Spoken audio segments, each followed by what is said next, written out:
오늘은 블랭크 코퍼레이션과 BKF의 2021년 실적이 왜 이런 차이가 나는지에 대해서 한번 생각해 보도록 하겠습니다.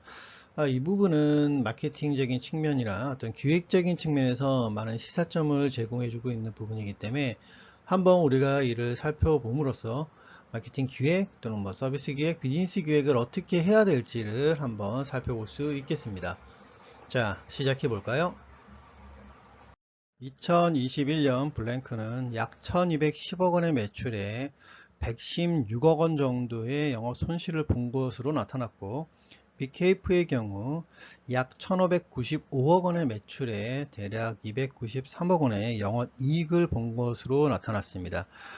이렇게 손실을 봤다고 해서 블랭크가 나쁜 회사는 아닙니다. 과거에 마약백이나 부어썸 사워기 등으로 해서 굉장히 인기를 또 주목을 받았던 회사고, 또한 수많은 투자자들이 투자를 하기 위해서 줄을 섰던 회사이기도 합니다. 과거에 삼성의 이건희 회장 집 앞을 현금을 주고 60억 원으로 산 스타트업 젊은 창업가에 대한 이야기가 뉴스에 나온 적도 있는데요. 이게 바로 블랭크 코퍼레이션의 대표의 이야기입니다. 이렇듯 한 몇 년 전만 해도 굉장히 관심을 받던 블랭크가 지금 2021년에는 적자를 보는 회사가 됐고, 과거에 블랭크가 받던 주목을 이젠 BK브라는 회사가 받고 있는 상황입니다. 자, 그러면 왜 이런 상황이 나타났는지에 대해서 조금 더 자세히 알아보도록 하겠습니다.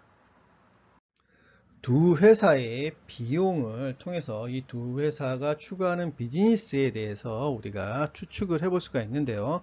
블랭크 코어포레이션 같은 경우에는 굉장히 성적이 경영 실적이 좋았던 2018년을 2018년의 비용을 우리가 분석을 했고요. 이 BK브 같은 경우는 2021년 실적이 좋았으니까 2021년을 대상으로 했습니다.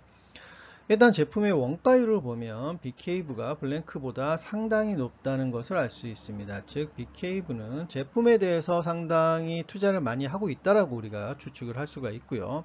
그리고 매출액 대비 광고 비율을 보게 되면 블랭크가 BKV보다 압도적으로 높다는 것을 알 수 있습니다. 또 하나 특징이 지급 수수료율인데요.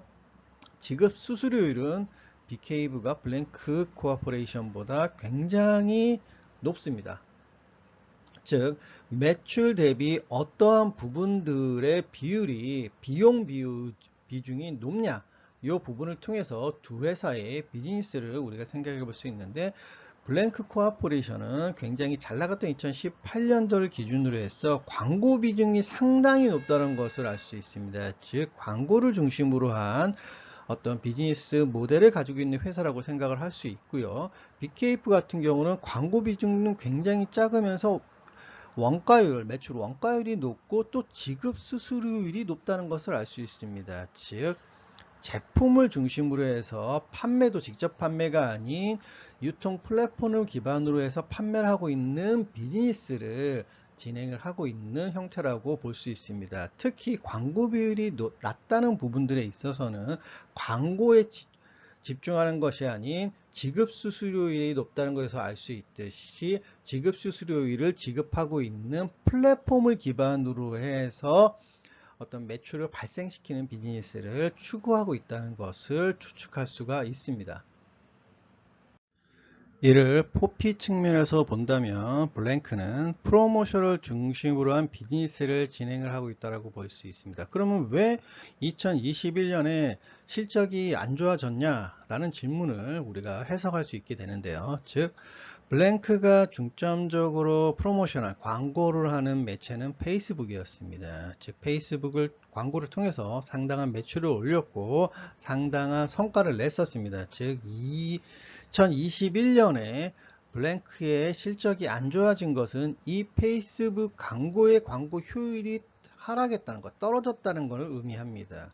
또한 블랭크 같은 경우에는 굉장히 다양한 분야와 다양한 브랜드의 제품을 출시함으로써 매출을 올리고 이익을 올리고 있습니다. 즉 이 말은 프로모션을 통해서 나타나고 피드백된 데이터를 기반으로 해서 시장 기회를 찾고 이 찾은 시장 기회가 어떤 분야냐에 상관없이 제품을 소싱해서 판매를 하고 있는 형태라고 볼 수 있는데요. 그렇다면 이렇게 다양한 분야, 다양한 브랜드를 찾고 관리하기 위한 인력이 추가적으로 발생을 할 수가 있다는 걸 의미하고요.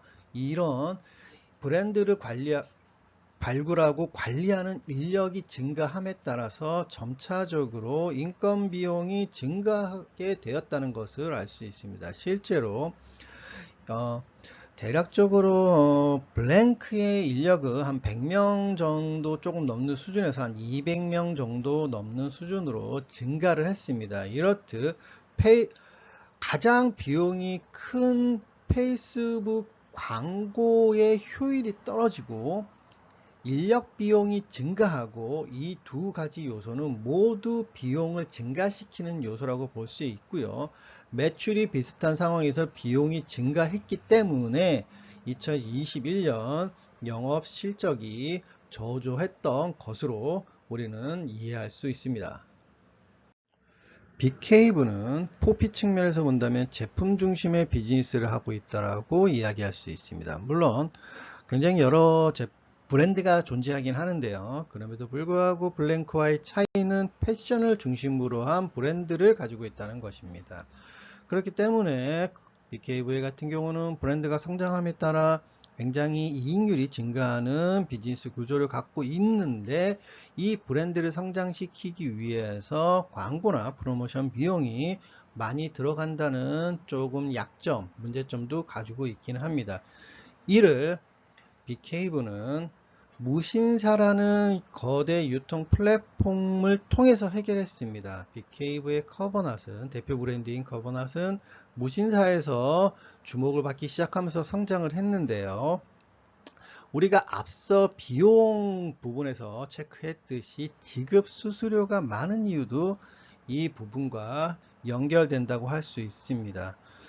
즉 빅케이브는 제품을 잘 만들어서 외부 거대 유통망과 제휴를 통해서 효과적인 제휴를 통해서 비즈니스를 성장시키고 있다라고 할 수 있습니다. 포피 측면에서 빅케이브는 프로덕트를 중심으로 한 비즈니스를 진행하고 있다고 얘기를 했는데요. 그렇기 때문에 브랜드가 상당히 중요합니다. 이에 반해서 블랭크는 프로모션에서 광고 중에서 페이스북 광고를 중심으로 한 어떤 비즈니스를 진행을 하고 있는데요. 그렇기 때문에 광고 아이디어나 광고 효율 이러한 부분들이 상당히 중요하다고 할 수 있습니다. 그렇다면 브랜드와 광고 이 두 개를 놓고 봤을 때 경쟁사들의 모방 가능성이 더 높냐, 어느 것이 더 높냐라고 우리가 이 점을 생각해 봄으로써 어떤 지속적인 경쟁 우위 요소를 가져갈 수 있는 가능성이 빅케이브와 블랭크 중 어느 것이 더 높냐라고 우리가 추측을 해볼 수가 있는데요. 당연히 브랜드를 베끼는 것이 광고를 베끼는 것보다는 더 어렵다라고 할 수 있습니다. 이 점에서 빅케이브의 경쟁 우위가 좀 더 오래 지속될 수 있을 것이라고 우리는 생각을 할 수가 있고요. 두 번째 같은 경우에는 빅케이브와 블랭크가 의존하고 있는 그 거대 플랫폼에서 이 두 회사가 얼마나 가치가 있느냐를 통해서 이 두 회사의 지속적 경쟁 우위를 또 추가적으로 체크를 해볼 수가 있는데요. 무신사에서 있어서의 빅케이브는 무신사의 어떤 플랫폼을 나타내고 정체성을 나타내고 하는 데 있어서 굉장히 중요한 브랜드 중에 하나입니다. 즉 빅케이브가 다른 플랫폼으로 갔을 때 무신사가 받는 타격을 생각해 보면 쉬울 것입니다. 이에 반해서 페이스북이라는 광고 플랫폼에서 블랭크가 갖고 있는 어떤 포지션은 무신사에서의 빅케이브만큼은 되지 않을 것입니다. 즉 블랭크가 페이스북이 아니라 유튜브로 광고를 옮긴다고 해도 페이스북의 어떤 광고 매출 어떤 그런 부담 측면에서는 그게 그리 크지 않을 것이라고 우리가 추정을 할 수가 있을 것입니다. 즉 이런 차원에 있어서도 블랭크보다는 빅케이브가 자신이 지금 의존하고 협력하는 거대 유통 플랫폼과의 교섭력이 더 좋을 수 있다라고 우리가 생각할 수 있고 이 점은 빅케이브의 영업 이익률이나 또는 지속적인 경쟁 우위 요소에 상당한 기여를 할 것이라는 점을 우리는 알 수 있습니다. 빅케이브와 블랭크의 사례처럼 흔히 우리가 알고 있는 4P라는 것을 어떻게 조합하냐에 따라서 그 기업의 경쟁력과 가치가 어떻게 달라지는지를 살펴보았습니다. 이러한 요소들을 흔히 우리가 얘기하는 마케팅 기획, 서비스 기획, 또 비즈니스 기획, 그러니까 사업 기획이죠. 이런 것들을 진행할 때 어떤 점에 중점을 둬서 어떤 모델링을 해야 되는지 그러한 부분들을 잘 보여주고 있고요. 그러한 요소들이 한 기업의 경쟁력과 지속적인 매출과 수익력에 어떤 영향을 미치는지를 보여주는 사례라고 할 수 있습니다. 자, 오늘은 여기까지 이야기를 하겠고요. 다음에 또 더 좋은 재미있는 컨텐츠를 가지고 찾아뵙도록 하겠습니다. 감사합니다.